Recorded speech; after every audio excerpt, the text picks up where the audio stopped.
या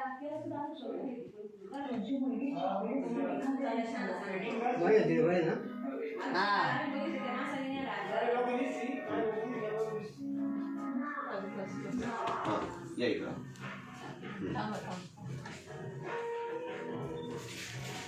येतोय चांगला व्हिडिओ.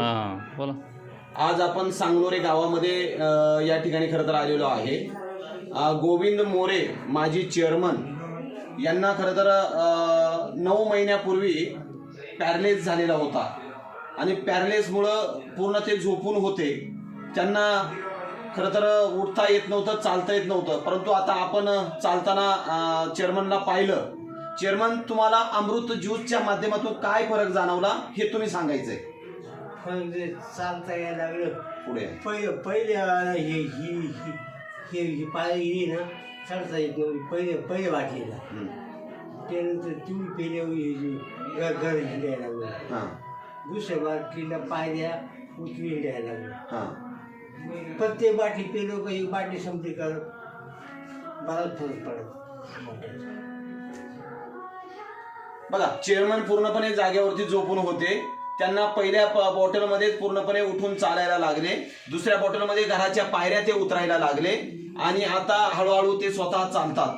म्हणजे अमृत ज्यूसच्या माध्यमातून खरं तर एवढा फरक त्यांना जाणवला की त्याच्या माध्यमातून ते पूर्णपणे घरामध्ये स्वतः फिरतात आणि व्यवस्थित त्यांना आता खरं तर वाटायला लागलं.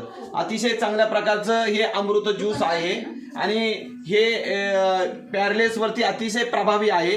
प्रत्येक माणसानं हे खरं तर घेणं गरजेचं आहे आणि हे याच्यावर विश्वास ठेवून प्रत्येक माणसानं घ्यावं. चेअरमन, तुम्हाला काय वाटतं, प्रत्येक माणसानं घेतलं पाहिजे? फरक वाटतो ना. फरक वाटतो म्हणजे ज्या माणसांना पॅरलेस झालं त्या माणसाने घेतलं पाहिजे. मी यंदा सुद्धा क्लिअर झाला असतो, पण थोडे हलगर्जीपणामुळं थोडं लीट घेतलं औषध. मी केव्हा आलो होतो तुमच्याकडं हे सांगायला? पहिलेच मुंबईला मला नेलं ते तुम्ही लगेच झाली मस्त.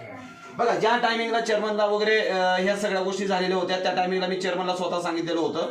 परंतु काय होतं की आयुर्वेदावरती माणसाचा विश्वास लवकर बसत नाही. चेअरमन सांगतात स्वतः की त्यावेळेस जर मी विश्वास ठेवला असता तर मी बऱ्यापैकी कव्हर झालो असतो. बरोबर आहे.